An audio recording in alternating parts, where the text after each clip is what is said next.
Hello, Kathleen. Hi, Farrin. How are you? Good. How are you? How are you doing? I'm great. It's nice and cool now. You? Yeah, it's really fine day here. All right. So our today artist and NAWA member is Kathleen Beausoleil.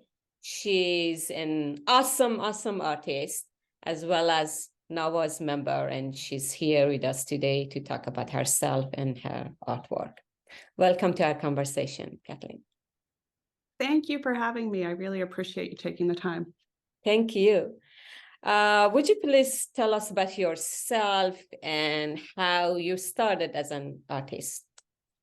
Sure. So my mother says it was unbelievable. She could give me a box of crayons and she wouldn't hear from me for hours. So So that was kind of always in me.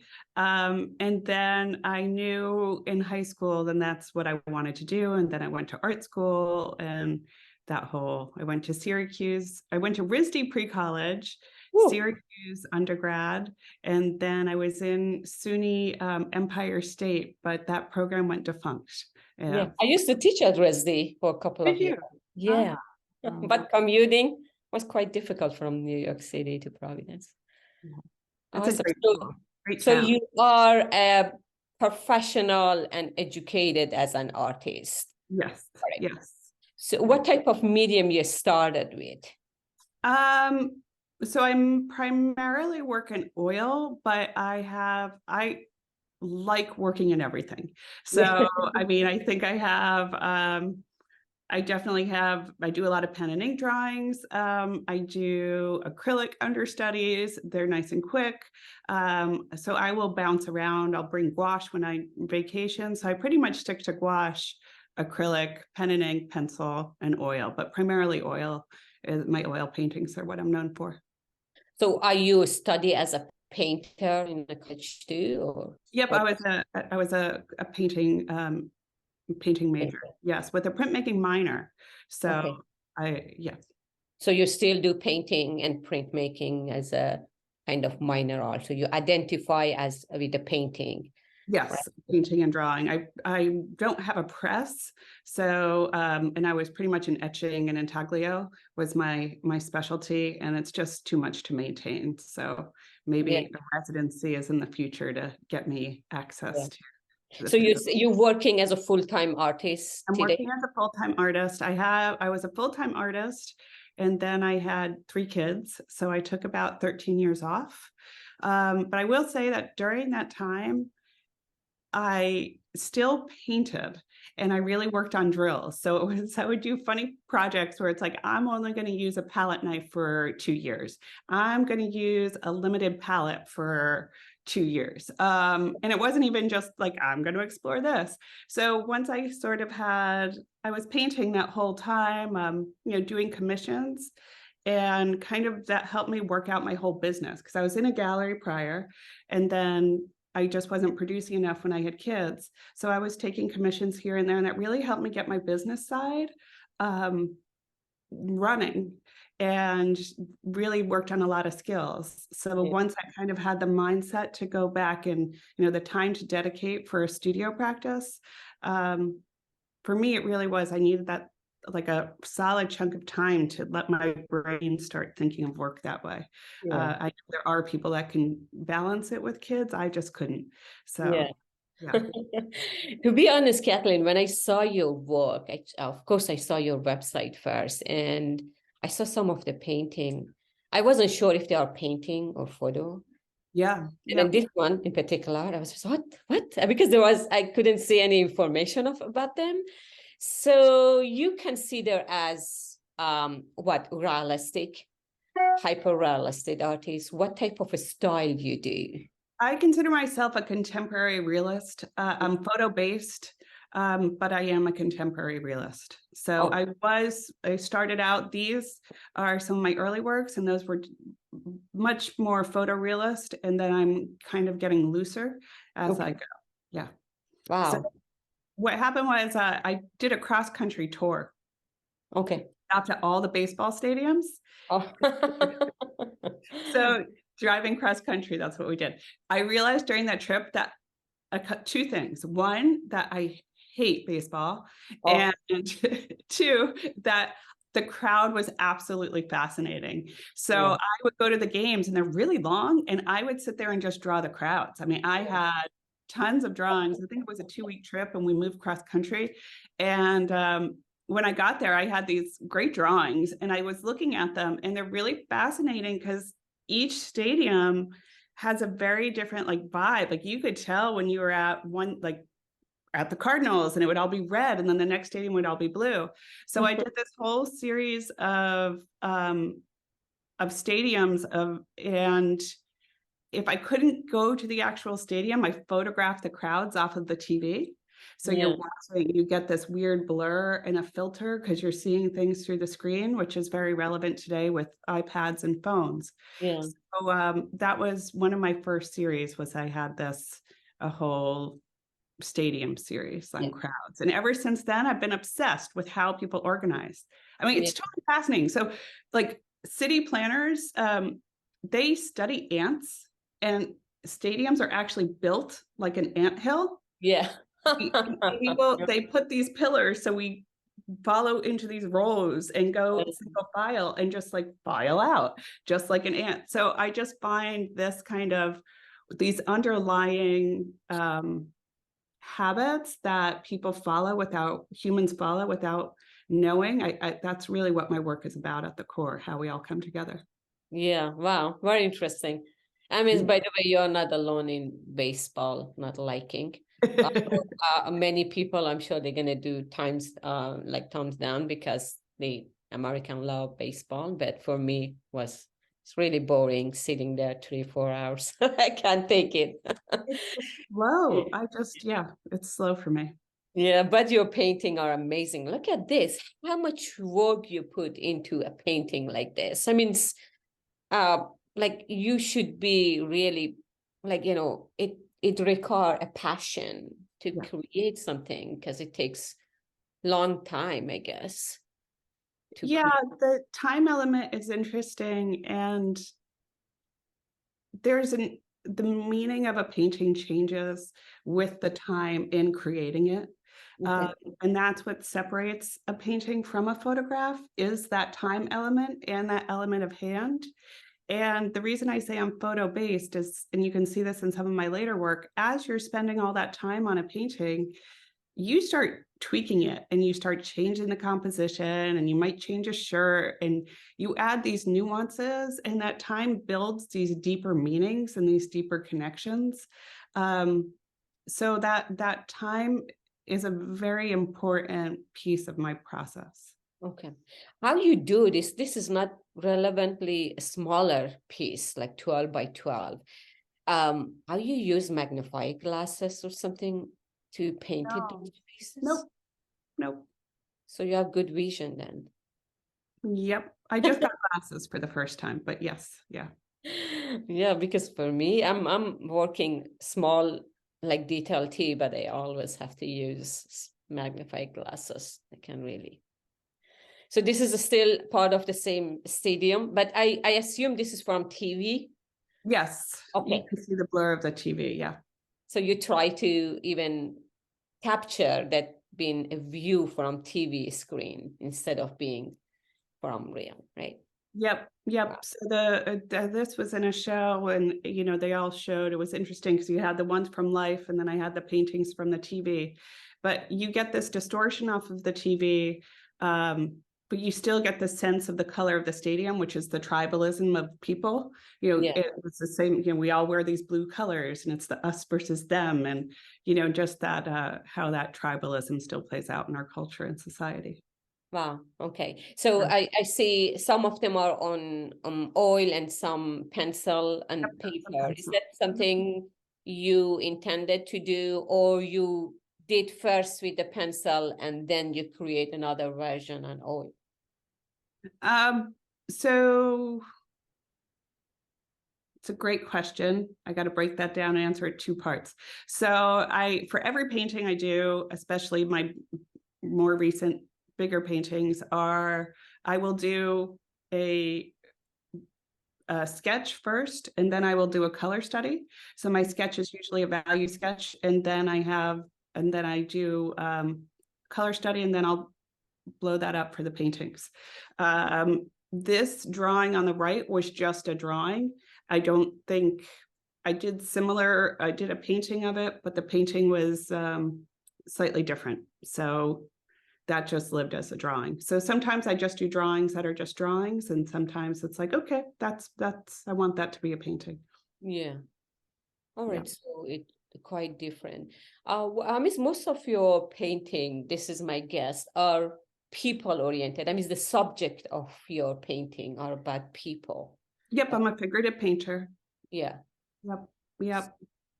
And they're pretty much they're all about my life. So, I mean, the painting on the right is my son's swim meet. The painting on my left, I live at the Jersey Shore. So I'm at 40-minute ferry ride from New York and 4 miles from the beach. So this is like our going to the beach at night. And yeah, those are all people I know. Yeah, that's very interesting. Yeah, I'm living outside the city too, so commuting is quite this is actually one of my favorite painting. I mean, all your painting are interesting, but this was, I mean, so real. I mean, when you look at the eyes of this lady, you capture every single detail in this painting, in particular, this lady. You feel actually the emotion on her eyes. How you capture something like that? How you capture the emotion? Thank you very much. This is Rhonda. This was at a rally at the high school that I went to, and she spoke, and it was a very emotional day. Okay. And my job as a painter is to honor her and to respect her and help her. So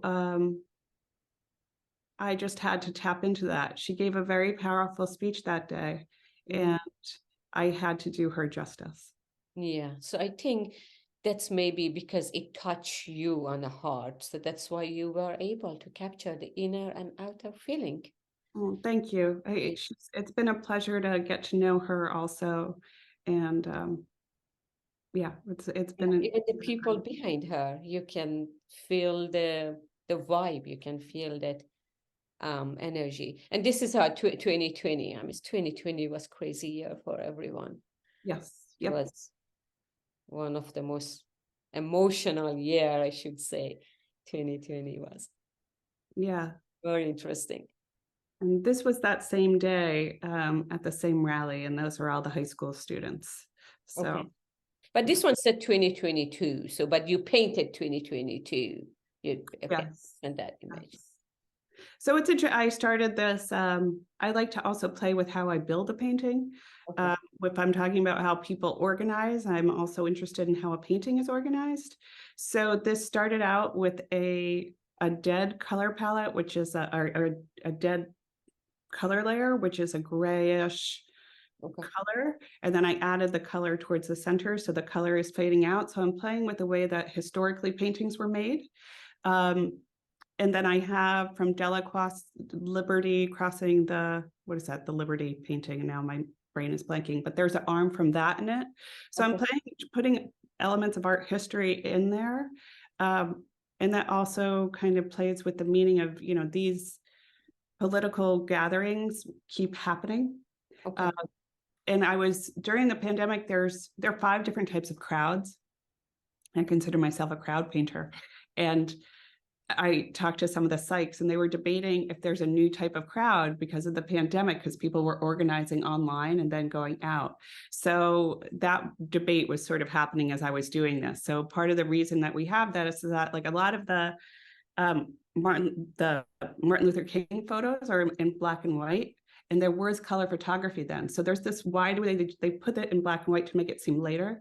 So I kind of wanted to put that element in there in a little way. So and talk about the way of painting, history of painting. Yeah, that's very interesting. I can see that, you use that traditional method Mhm. with the subject which is more contemporary. Mhm. So as a crowd painter, how you choose the subject? They have to all be subjects from my life. Okay. So the So things are around you, I should say. yeah, and I think we're all so blessed. All of us that get to make art are, even whatever level you are, even if you just nobody sees it and you rip it up and throw it out, all of that teaches you about yourself. And it's getting to know you and it's getting to know your soul. So really, this is a way of me, I have social anxiety, so it helps me get to understand myself, but it's also my way of communicating with the world and the people around me. Mm-hmm.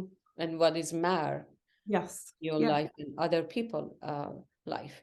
So these are the things you witness yourself, or because I know in a stadium series you said you painted some from TV screen.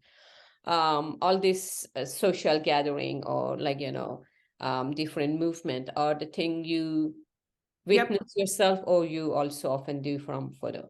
Yeah, these are all things that I was at, or I mostly, I've only used 2 photos that aren't myself that I haven't taken. So these are all things that I've been to in my photos and my world. Yeah. Okay. Oh, interesting. I mean, these are obviously are from photo, which is you. Right. Because I had a show at the Monmouth Museum with all this work. Yeah. And just to build out the show, I wanted to show the different types of crowds. So on the top, you have a mob. So you can really see the different types of how people gather and the different types of crowds. Okay. So both of them, you can see the photo taken by somebody else. These are the people you are familiar with, or you? No, I met them. I reached out to them on Okay. Instagram and asked them for permission. So, Okay. yeah. How long it takes to create a painting, this is very large, obviously. Oh, oh, wait, I wrote it's only 10 by 20. 520. Sorry. It's 10 by 20. That's a typo. They can take a while. It depends. And also it was funny because the energy of this, they're kind of a little heavy. So I was rotating with some beach paintings in between just to lighten the mood. Yeah. So yeah, they can take a couple of months. Yeah. Okay. Wow. I mean, I see, you capture every detail. So of course it's gonna take long time and freshen up in between. This was another painting. Then when I saw it, I couldn't believe this is a painting. Yeah, that's my family. So that's my husband in the blue shirt on his phone with my daughter on his shoulders, and one kid is in the my son Will is in the NASA shirt, and my son Rye is in the Superman shirt. Okay. Oh, this one. All right. Yeah. Oh, this one. Superman. Yeah. All right. So this is in my town at a rally, and that's just, yeah. Capturing again the moment. So it's not only about the crowd, you kind of recording the history. Yes. And your painting is not only about just normal crowd in public, it's about all related to some different movement or different event around you or around the world. So Yes, it's important to me that you can tell the time that a painting is painted in. yeah. I think my job as an artist is just to be as honest and, as honest as I can and authentic in my work and reflecting all of my experiences. And what I love about this one is that there's a yellow line, which you're not supposed to cross, but all these people have crossed it and come together. And even though it's a pandemic, the crowd is actually more together than they are in some of if you look at my paintings prior to this of other crowds, they're closer, even though they're socially distanced, which is just completely fascinating to me. Wow, interesting the way you explain this yellow line. You're completely right. I didn't look at, I mean, I saw it as a street, but I didn't actually understand the meaning. So you are intentionally, you put that, you divided the street, or this is just based on photo or based on the event you were It happened like that, but it's there, what it was there, but it's just in terms of the meaning and understanding crowd theory. That so there's when you're in a crowd, the difference between a crowd and a mob is that a mob, one person controls all the masses. But when you're in a crowd, you're juggling different identities. So in this, there's the identity of the group of everybody that's there for the cause. And then there's the family and the family identity. Then there's the father-daughter identity, and then there's your identity of yourself. So you're wearing different hats when you're in a crowd. Okay. Yeah, makes sense. I definitely understand. And I believe this is one of your recent show. Yep, that was at the Monmouth Museum. That's just an install shot. And I was playing with, for every big painting, there was a smaller painting of a more intimate moment. So you can see that identity that people were juggling in the crowd. Okay, so this is a small one also from the same series, just like it's like a cutout or zoom in. Yeah, but it might be like a different person or possibly a different view. Yeah. Wow, well, interesting. Very interesting. Is this on view still or? No, that's down. It was last year. Yeah. No, okay. Last August and September. This is, I believe, is the same example. Yeah, that's a close up of a similar, like he's not on the phone on that.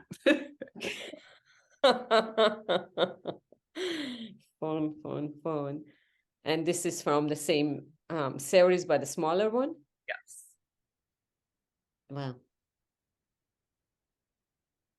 And Time to Heal. Is this also from the same? No, this is 2022. It was from the same show. It was just done in, it took 2 years to build out the show. And then in this, I was also playing with the element of history that I was talking about in a color palette.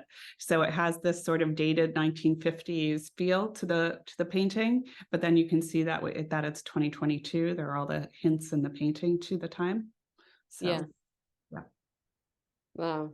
And again, you see how you capturing the Yep. inner and outer emotion of the people in this healing. And the title also you give to this are very relevant.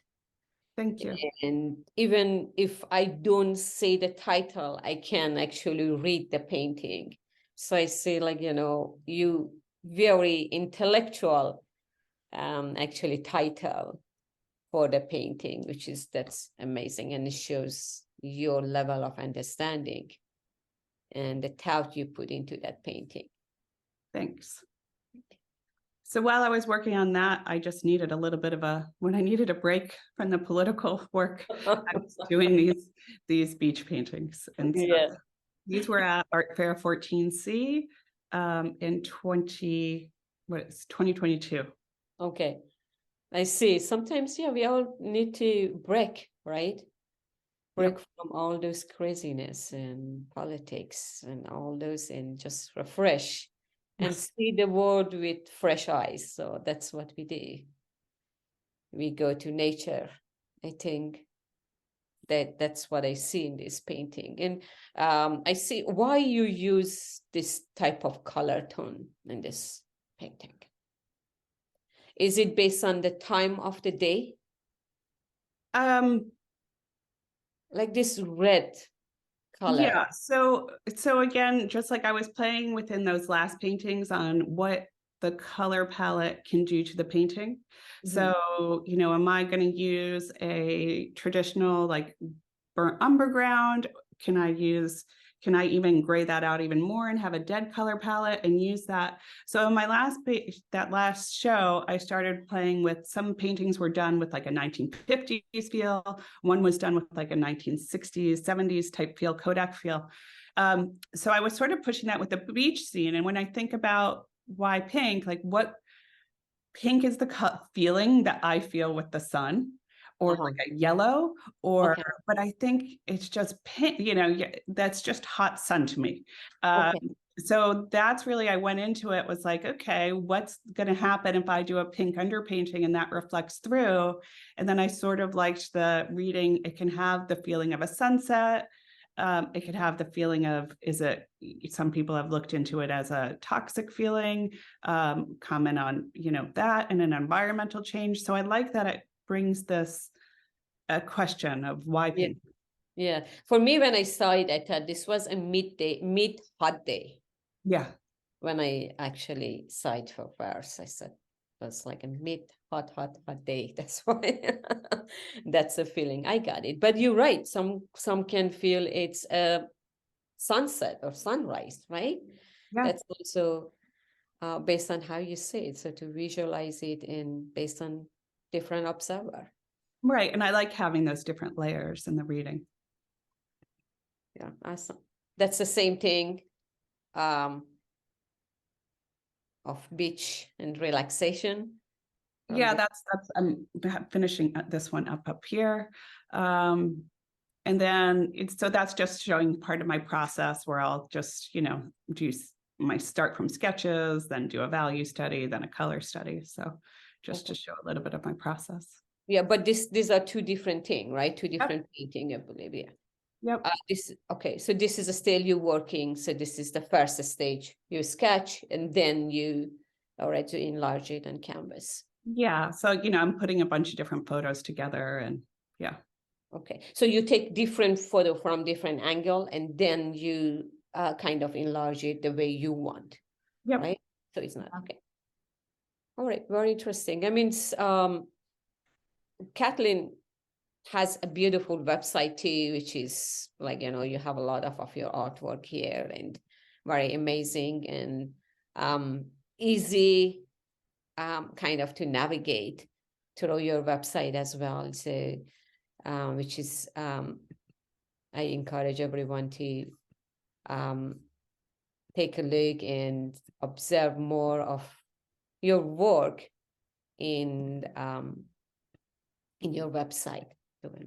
So this is also some of your drawing here, right, Kathleen? Yep. I just like to draw. These are I go for hikes in the woods, and these are my from life drawings out when I go on hikes. Okay. So these are very loose drawing as you walk. You stand and observe and all right. Yeah. And the one on the left is based on crowds. It's kind of the vibration that you get in crowds. Okay. Yeah. All right. I guess thank you very much, Kathleen. Your work are amazing. I mean, there is nothing to say about them. It's just when you see your work, you feel it and you know the idea and the subject and the reason you paint them. And as I said, like, the title also, you don't need to even put the title in your work because when you see it, you know the title of work. So because most of your work are about emotion, about what is around you, about environment, about yourself, life overall, which makes them so interesting. So I wish we had more time to spend and talk about your beautiful work, but as usual, our time is over. And this is Kathleen's website. I guess if anybody interested and they want to learn more about you and keep in touch, they can reach out to you through your website. Kathleen, do you have any last word for our art lover today? Make something today. Don't wait, right? Make something today. Even if no one sees it, make something today. You'll feel better. You feel better for yourself, right? Yeah. Yeah. Thank you very much, Kathleen. I really appreciate it. I enjoy your work and keep going and keep making beautiful work about yourself, about your life, about the crowd. Thank you. Thank you for joining us. Thank you for everything you do and all the work that NAWA does. It's an honor to be a part of it and to have the opportunity today.